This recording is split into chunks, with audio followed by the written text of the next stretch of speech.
José Mello, do PROS, anunciou na última sexta-feira o corte de 316 milhões no orçamento da pasta da saúde como uma das principais medidas para enfrentamento da crise econômica.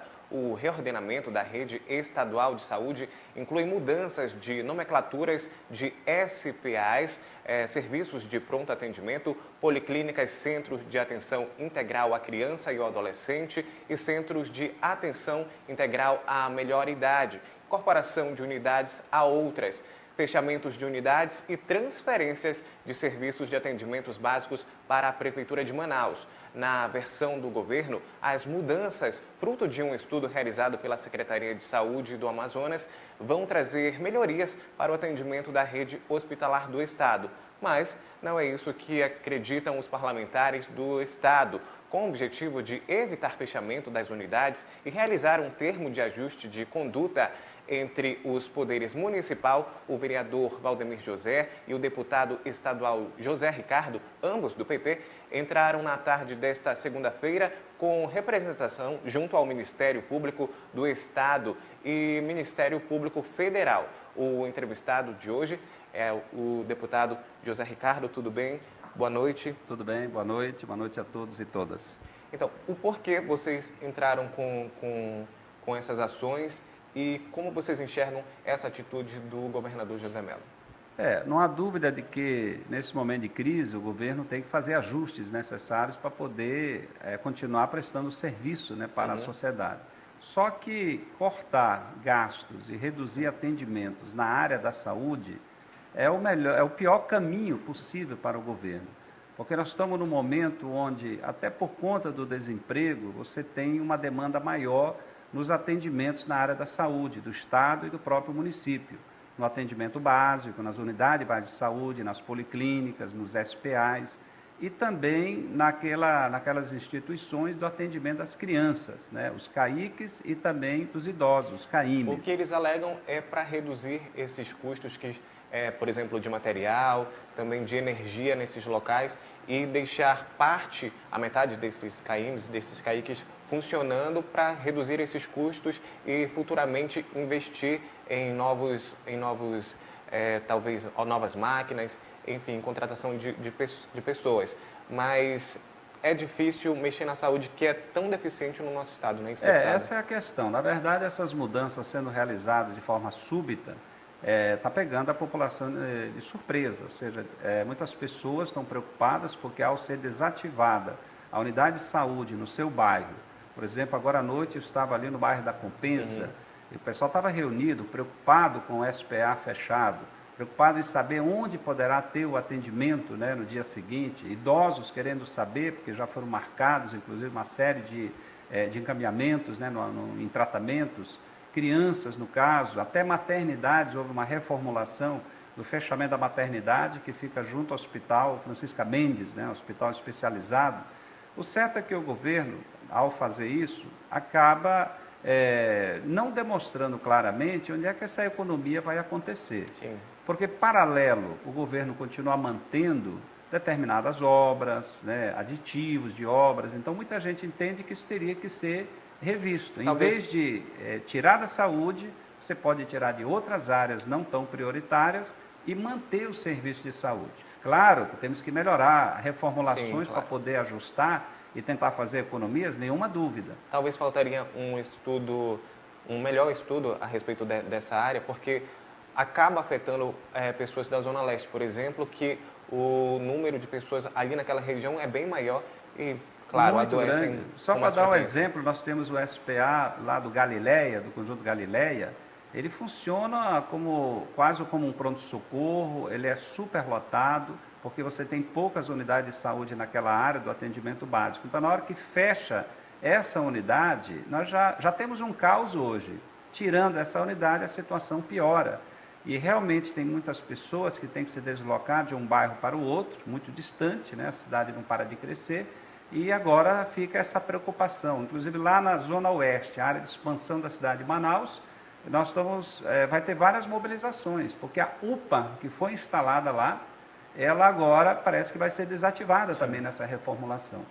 Nós estamos procurando o Ministério Público Federal e Estadual, porque nós estamos falando de recursos federais, precisa, quem sabe, ter um termo de ajuste de conduta para rever algumas dessas medidas. Essas respostas vocês tem uma data do Ministério? Procuramos o Ministério Público, vamos procurar fazer reuniões, embora amanhã na Assembleia Legislativa também se pretende apresentar uma convocatória para o secretário de Saúde vir apresentar melhor, com mais detalhes, com mais transparência, além de que eu acho que o Tribunal de Contas do Estado precisaria fazer uma auditoria, porque o orçamento da área da saúde desse ano, aprovado, é de 2 bilhões e 200 milhões. Precisamos saber quanto já foi arrecadado, onde é que está realmente a dificuldade, e antes dessas medidas serem implementadas, serem discutidas de forma aberta, transparente.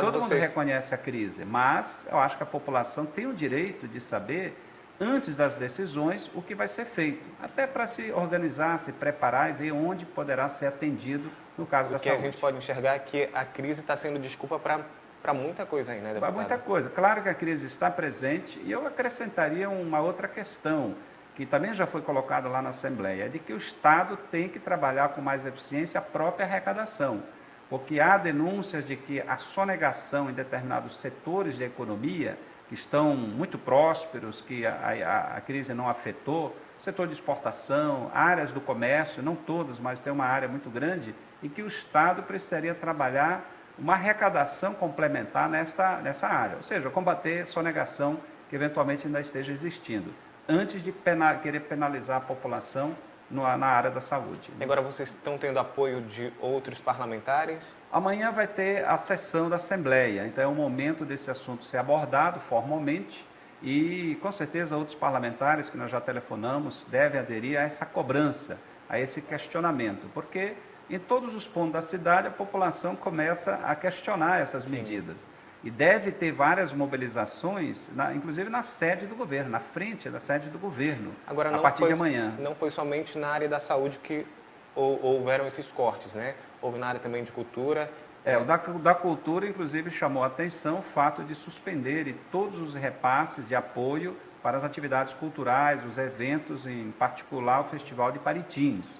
Né? Até no centro da cidade de Manaus, teve manifestação ontem à tarde, né? Onde ali estavam a representação dos 2 bois bombados, né, questionando essa medida.